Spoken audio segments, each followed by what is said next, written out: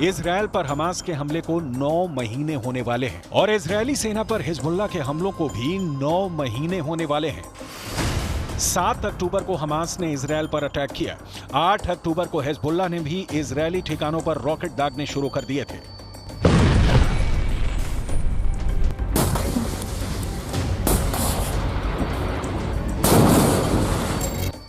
Israel के रक्षा मंत्री यो Gallant ने कहा है कि हिजबुल्लाह इजरायल से युद्ध की बड़ी बड़ी बातें करता है, लेकिन सच यह है कि इजरायल की जवाबी कार्रवाई में उसे बड़ा नुकसान उठाना पड़ा है।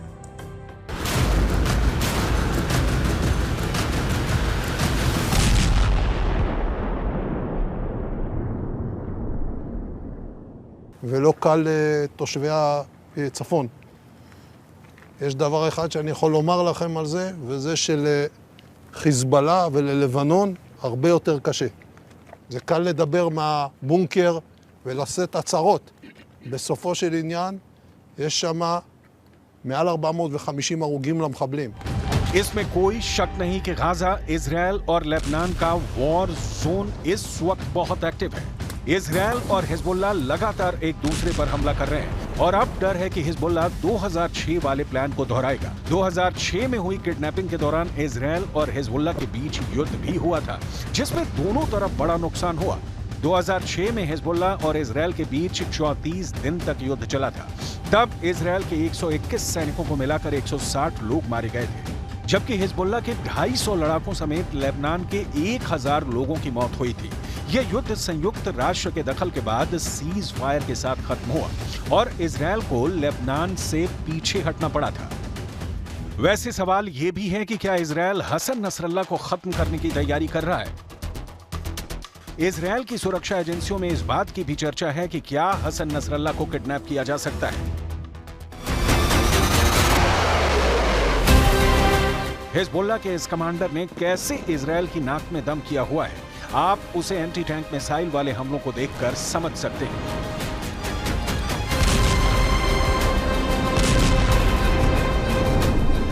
न सिर्फ ऐसे हमलों से हिजबुल्लाह इजरायल की बख्तरबंद गाड़ियों को उड़ा रहा है, बल्कि बॉर्डर पर तैनात किए गए कई कम्युनिकेशन सिस्टम पर भी धमाके कर रहा है। अब उसका प्लान इजरायली सैनिकों को किडनैप करना है, लेकिन इजरायल को कम आंकना गलती होगी। गाजा में लड़ाई के साथ क्या अगला नंबर हिजबुल्लाह के चीफ हसन नसरल्लाह का है? क्या इजरायल के टारगेट पर इस्माइल हानिया भी आ चुका है? क्या इजरायल ने अब एक के बाद एक अपने दुश्मनों को मारना शुरू कर दिया है?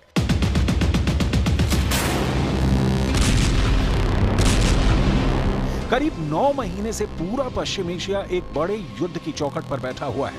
अगर गाजा पट्टी इजरायल की बमबारी में खंडहर बनती जा रही है, तो उत्तर में इजरायल और लेबनान के बॉर्डर पर मौतों का खेल चल रहा है। अब सबका फोकस हिजबुल्लाह के कमांडर हसन नसरल्लाह पर है।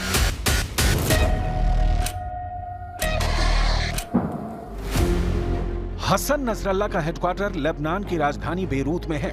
बेरूत में दाहिया नाम का इलाका है, जो हिजबुल्लाह का सबसे मजबूत गढ़ माना जाता है। बताया जाता है कि यहीं पर करीब 150 फीट गहरा बंकर है और यहीं 2006 से हिजबुल्लाह चीफ हसन नसरल्लाह का घर है। हसन नसरल्लाह को 2016 के बाद खुले आसमान के नीचे नहीं देखा गया है, यानी पिछले 8 सालों से नसरल्लाह बंकर में ही है। बंकर की सही गहराई और लोकेशन के बारे में सही जानकारी इजरायल को भी नहीं मालूम।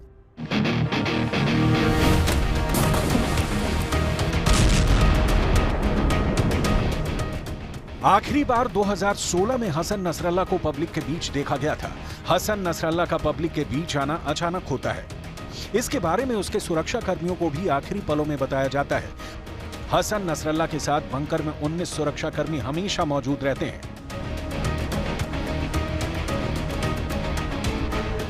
लेकिन हसन नसरल्ला को अगर इजरायल टारगेट बनाने में कामयाब रहा तो समझ लीजिए कि ईरान को भी बहुत बड़ा झटका लगेगा। वैसे नेतन्याहू भी यही चाहते हैं, लेकिन उनकी ये ख्वाहिश अब पश्चिम एशिया को बड़े युद्ध में धकेल सकती है। इससे पहले ईरान के राष्ट्रपति इब्राहिम रईसी की जान जा चुकी है और ईरान को महसूस होने लगा कि लेबनान में इजरायल के इरादे खतरनाक लेवल पर पहुंच चुके हैं। वहीं गाजा में जिस तरह की बमबारी हो रही है उसने पूरी दुनिया को जैसे सकते में ला दिया है। हजारों बच्चों की मौत को लेकर इजरायल इस वक्त कटघरे में है।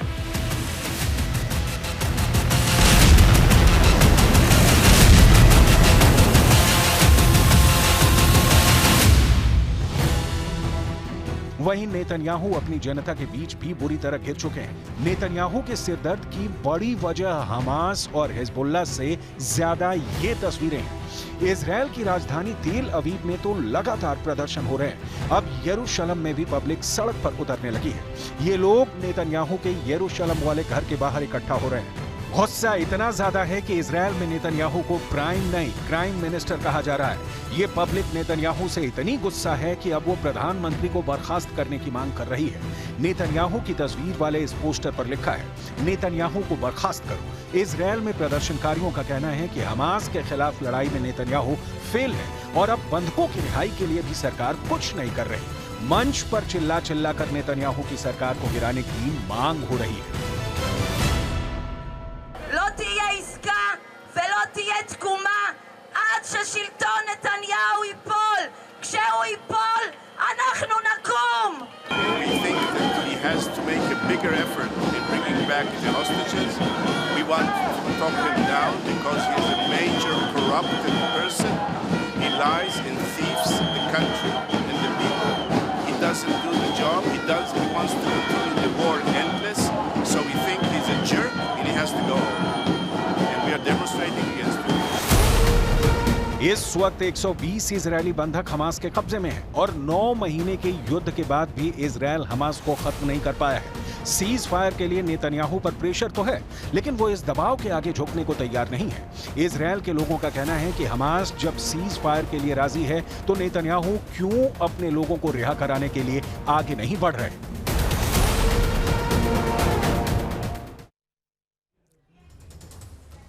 हिजबुल्ला अरब वर्ल्ड का नक्शा बदलने पर तुला है तो उत्तर कोरिया के किम जोंग उन कोरियाई प्रायद्वीप की तस्वीर बदल देना चाहते हैं। लेकिन हिजबुल्ला और किम दोनों की राह का सबसे बड़ा रोड़ा है अमेरिका। इस वक्त कोरियाई प्रायद्वीप के जैसे हालात हैं उसे देखकर लगता है कि अमेरिका को एक और युद्ध में कूदना पड़ सकता है, क्योंकि पिछले 24 घंटे में अमेरिका के सबसे बड़े दुश्मन ने तीसरे युद्ध का डबल सिग्नल दे दिया है।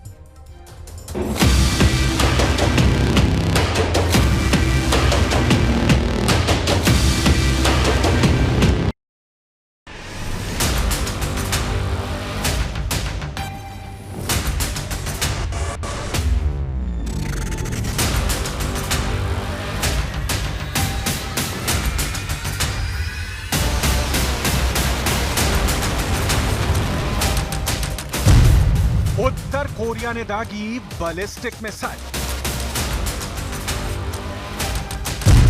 2 मिसाइल एक साथ हुई लॉन्च।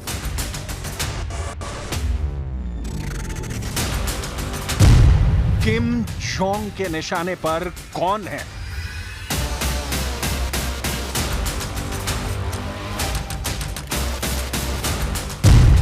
क्या ये मिसाइल तीसरे विश्व युद्ध का पहला सिग्नल है?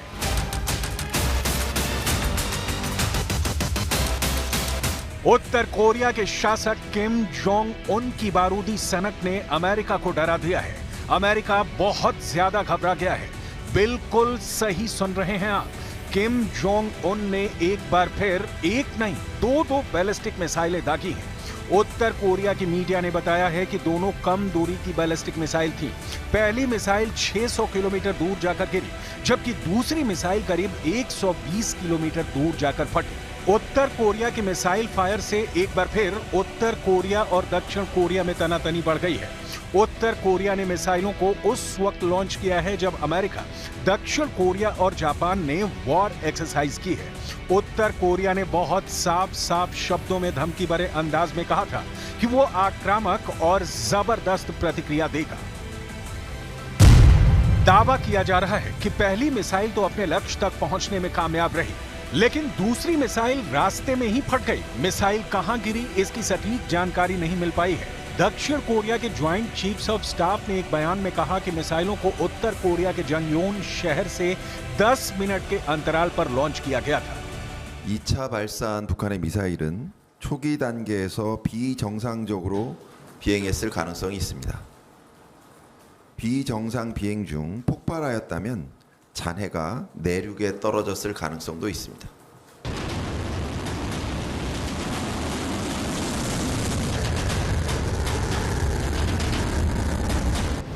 दुनिया का यह हिस्सा कोरियाई प्रायद्वीप कहा जाता है। यहाँ तनाव काफी बढ़ चुका है।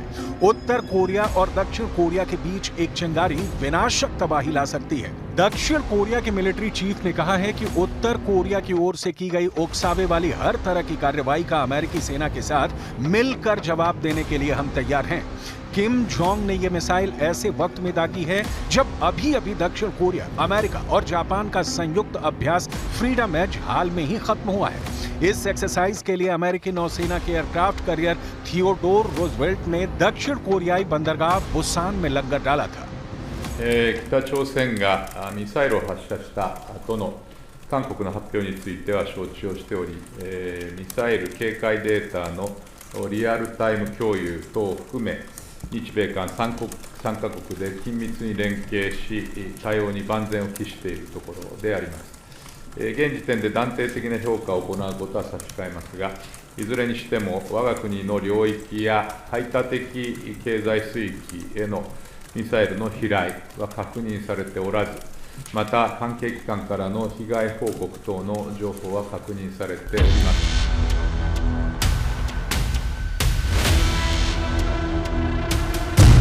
इस बीच अमेरिका ने दक्षिण कोरिया में F-22 फाइटर जेट भेजे हैं। अमेरिका से भेजे गए कई फाइटर जेट सियोल के पास तैनात किए गए हैं। ये अमेरिका के सबसे खतरनाक स्टेल्थ फाइटर जेट हैं, जो रडार की पकड़ में नहीं आते।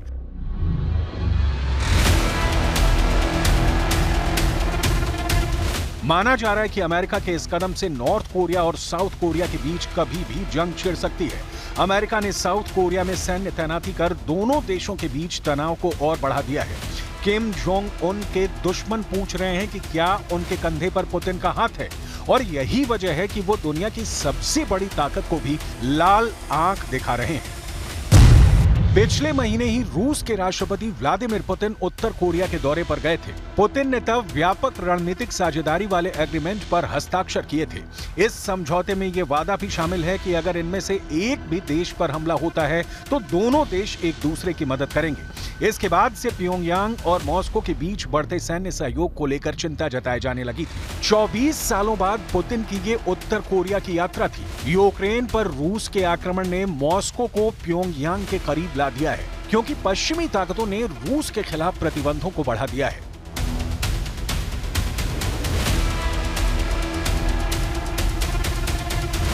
अमेरिका, दक्षिण कोरिया और पश्चिमी देश उत्तर कोरिया पर पहले से ही रूस को हथियार बेचने का आरोप लगाते रहे हैं। इनका दावा है कि उत्तर कोरिया की बदौलत ही रूस इतने लंबे वक्त से यूक्रेन में टिका हुआ है। अमेरिकी मीडिया लगातार इस बात पर बवंडर मचा रहा है कि उत्तर कोरिया रूस को हथियारों का बड़ा सप्लायर बन चुका है। पिछले महीने अमेरिकी रक्षा मंत्री लॉयड ऑस्टिन ने भी कहा था कि उत्तर कोरिया के गोला बारूद और मिसाइलों के साथ साथ ईरान के ड्रोन रूस की नई वॉर ऑक्सीजन बन गए हैं। यूक्रेन की जंग में रूस को वापसी करने का मौका दे रहे हैं, और अब उत्तर कोरिया के इस ताजा मिसाइल टेस्ट ने फिक्र की नई लकीरें खींच दी हैं। अब ये समझिए कि अगर नॉर्थ कोरिया का फ्रंट खुलता है तो अमेरिका कितने फ्रंट पर युद्ध में शामिल होगा। यूक्रेन में अमेरिका रूस के खिलाफ खड़ा है, इजरायल में हमास के खिलाफ अमेरिका खड़ा है, ताइवान में चीन के खिलाफ अमेरिका खड़ा है, लाल सागर में यमन के चैलेंज के सामने अमेरिका खड़ा है, और अब अगर उत्तर कोरिया का फ्रंट खुला तो अमेरिका को भी यहां खड़ा होना होगा।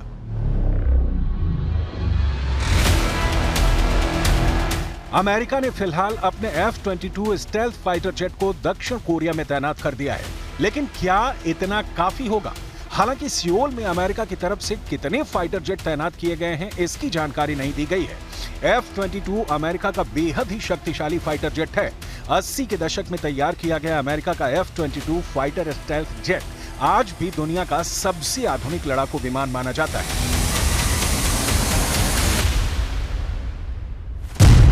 ये 5वीं पीढ़ी का फाइटर जेट है जो स्टेल्थ तकनीक से बना है और ये रडार के नजर पर नहीं आता। इस पर AIM-260 BVR मिसाइल लोड होने के बाद तो इसकी ताकत और बढ़ जाएगी, जिससे निपटना चीन के लिए मुश्किल होगा।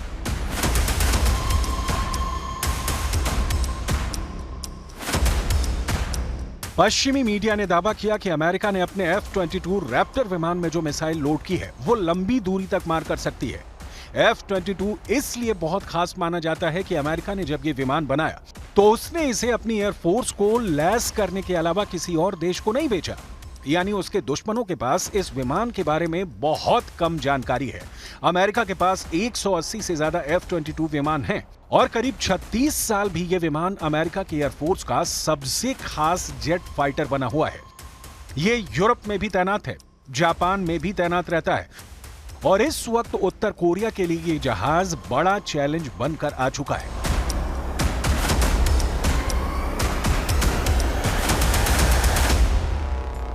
यूक्रेन ने सेना की कमी को पूरा करने के लिए नई रणनीति तैयार की है, तो रूस ने यूक्रेन पर हमले के लिए नया प्लान तैयार किया है।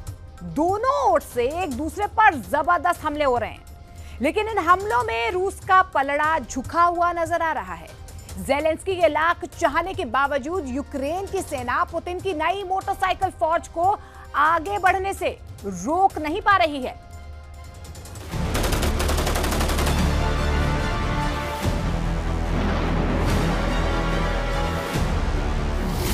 राजधानी कीव दहल गई,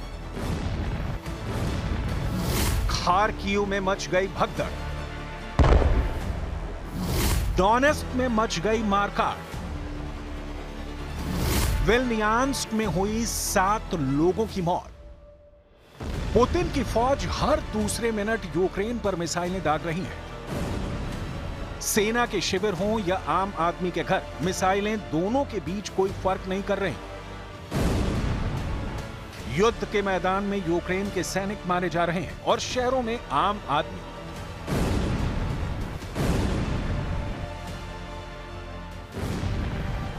यूक्रेन में शहर दर शहर रात भर सायरन का शोर गूंज रहा है।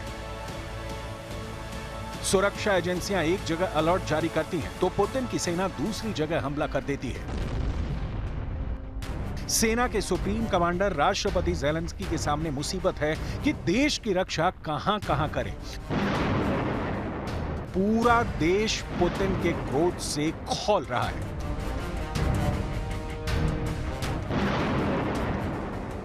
यह पूर्वी यूक्रेन का तोरेत्स्क क्षेत्र है। ड्रोन से तस्वीरें ली गई हैं। आपकी स्क्रीन पर जो ब्लर हैं, यानी साफ नहीं देखा जा सकता, वो उन लोगों के शव हैं जो रूस के हमले में जान गंवा चुके हैं। यूक्रेन की फौज लोगों का हाल जानने निकली तो उसे ऐसी कई लाशें रास्ते पर पड़ी मिली। Ситуация, и так как мы 3 дня вообще не могли вот это эвакуироваться, еще нам вчера прилет разбило полностью наш дом, там очень сильно, там ни стенок не осталось, вообще все вот так вот, поэтому все на стрессе, на эмоциях, в слезах, очень страшно. हालात भयावह हैं। लोग सारी रात आंखों में काटने के लिए मजबूर हैं। रूस का कब कौन सा गोला उनके अपनों की जिंदगी उड़ा ले जाएगा, दिलों में दहशत भरी है। पुलिस यूनिट के एक अफसर से सुनिए मंजर कैसा है। Був потужний обстріл з кабів, ствольної артилерії. Постійно працюють FPV-дрони, міномети, каби. Дуже небезпечна та напружена ситуація. 30 जून की आधी रात रूस की फौज ने राजधानी कीव में मिसाइलें दागी। इस मिसाइल ने एक अपार्टमेंट को मलबे में तब्दील कर दिया। कीव पुतिन के टॉप टारगेट पर है, लेकिन यूक्रेन के दूसरे शहरों के मुकाबले कीव पर रूस हमले करता रहा है। हालांकि इस हमले में किसी के भी मारे जाने की अब तक कोई खबर नहीं है। रूस ने खार्किव पर गाइडेड बम से हमला किया है। इस हमले में एक शख्स की मौत हो गई है। यूक्रेन के राष्ट्रपति वोलोदिमीर ज़ेलेंस्की ने टेलीग्राम पर पोस्ट शेयर किया है।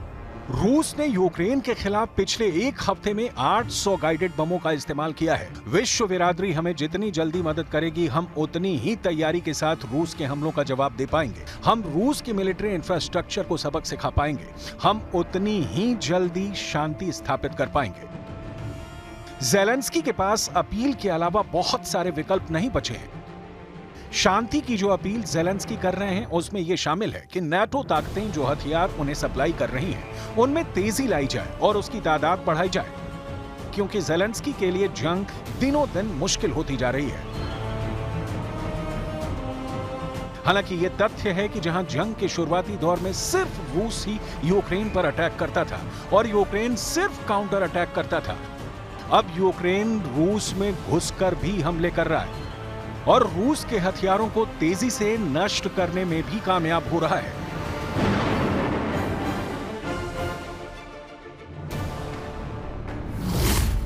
युद्ध क्षेत्र का भयानक वीडियो, रूस के रॉकेट के परखच्चे उड़े। रूस यूक्रेन वॉर से एक भयानक वीडियो सामने आया है। एक यूक्रेनी ड्रोन ने रूस के रॉकेट लॉन्चर सिस्टम को तबाह कर दिया है। यूक्रेनी ड्रोन ने जिस तरह से इस अटैक को अंजाम दिया उसका वीडियो आपकी स्क्रीन पर है। ज़पोरिज़िया इलाके में रूसी मल्टीपल रॉकेट लॉन्चर सिस्टम घुसरते हुए दिखता है। तभी यूक्रेनी ड्रोन एफपीवी उसका पीछा करता है। इसके बाद वो रूसी MRL सिस्टम पर अटैक कर देता है, जिसके बाद जबरदस्त धमाका होता है और चारों ओर धुएं का गुबार उठने लगता है। इस हमले में गाड़ी में सवार रूसी सैनिकों की भी मौत हो गई। यूक्रेन के जिस ड्रोन ने इस हमले को अंजाम दिया है उसका नाम FPV ड्रोन है। वहीं इस ड्रोन ने रूस के BM-21 ग्रैड रॉकेट लॉन्चर को ध्वस्त किया है। यहां आपको BM-21 ग्रैड को जरूर जानना चाहिए। क्या है BM-21 ग्रैड? BM-21 ग्रैड रूस का एक मल्टी रॉकेट लॉन्चर सिस्टम है। इसे रूस के घातक हथियारों में से एक माना जाता है। गाड़ी पर फिट ये रॉकेट लॉन्चर सिस्टम ऑटोमेटिक है और पल भर में रॉकेट की बौछार कर देता है, जिससे दुश्मनों को संभलने तक का मौका नहीं मिलता। BM का मतलब बो, ये ववा, माशीना और ग्रैड का अर्थ होता है ओला। इस पूरे सिस्टम को ग्रैड मल्टीपल रॉकेट लॉन्चर सिस्टम के रूप में भी जाना जाता है। यूक्रेन के हमले तेजी से बढ़ रहे हैं, इस सच के बावजूद कि ज़ेलेंस्की हथियारों की भारी कमी का सामना कर रहे हैं। सैनिकों की तो कमी पूरी करने के लिए ज़ेलेंस्की ने कैदियों की भर्ती करनी शुरू कर दी है। आपकी स्क्रीन पर इस वक्त वही कैदी हैं जिन्हें युद्ध क्षेत्र में भेजने के लिए पैरोल पर छोड़ा जा रहा है। इन कैदियों की पहले जांच हो रही है और फिर इन्हें हल्की फुल्की ट्रेनिंग देकर मोर्चे पर भेज दिया जाएगा।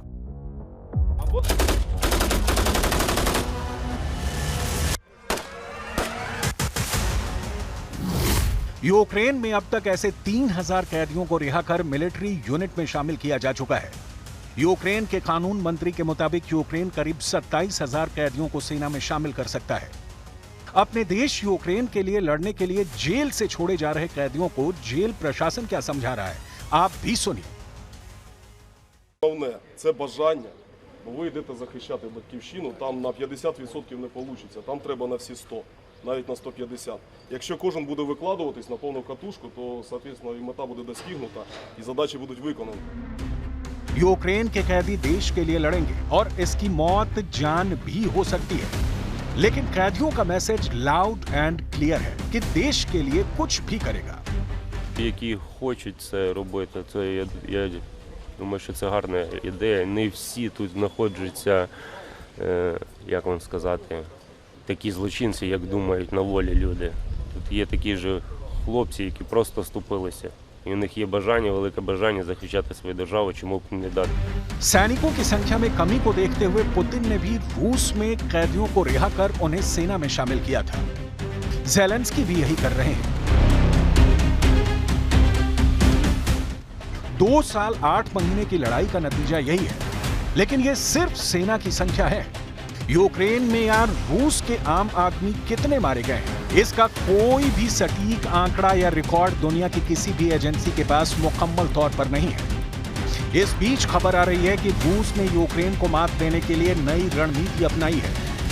बैटलफील्ड में अब तक ऐसी रणनीति किसी भी देश ने नहीं अपनाई थी। मोर्चे पर पुतिन की मोटरसाइकिल सेना। रूस अपने सैनिकों को अब बाइक से भी युद्ध के मैदान में भेज रहा है। ये फौजी दुश्मन पर हमला करते हैं और बिजली की रफ्तार से वापस चले जाते हैं। सीमा रेखा के आसपास इस तरह के बाइक अटैक काफी बढ़ गए। यूक्रेन के लेफ्टिनेंट मिखाइलो हुबित्स्की ने रूसी मोटरसाइकिल हमले के बारे में कहा। वो तेजी से आगे बढ़े, फैल गए और मुड़ गए। मोटरसाइकिल, डॉट बाइक, क्वाड्रीसाइकिल और ड्यून बग्गी पर सवार होकर रूसी सैनिक अब लगातार हमले कर रहे हैं। वो मोर्चे में कुछ इलाकों में होने वाले सभी हमलों से लगभग आधे के लिए जिम्मेदार हैं। सवाल उठता है कि पुतिन को मोटरसाइकिल वाली सेना उतारने का आइडिया कहां से आया? इसका जवाब बहुत तर्कपूर्ण दिखता है। रूस ने यह नई रणनीति भारी मात्रा में बारूदी सुरंगों से भरे लगातार निगरानी वाले युद्ध क्षेत्र के लिए अपनाई है। टोही ड्रोनों की मौजूदगी बख्तरबंद वाहन को आसान टारगेट बना देती है, लेकिन तेज रफ्तार मोटरसाइकिलों और बग्गियों को तोपखाने से निशाना बनाना मुश्किल है। वो उन बारूदी सुरंगों से बचने के लिए मुड़ सकते हैं जिन्हें बख्तरबंद वाहन ऑपरेटर शायद नहीं देख पाए। सस्ती, डिस्पोजेबल डर्ट बाइक और बग्गियों का उपयोग रूसी बख्तरबंद वाहनों को बर्बाद होने से बचाने में भी मदद करता है। हालांकि बाइक का नुकसान भी है कि ये रूसी सैनिकों को कोई सुरक्षा मुहैया नहीं करती है, जो खाइयों के पास पहुंचने पर मशीन गन की बौछारों के संपर्क में आते हैं।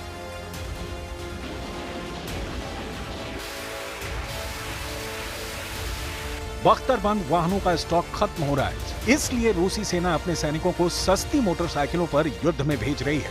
जो भी हो, ज़ेलेंस्की के लिए ये एक नई मुसीबत है।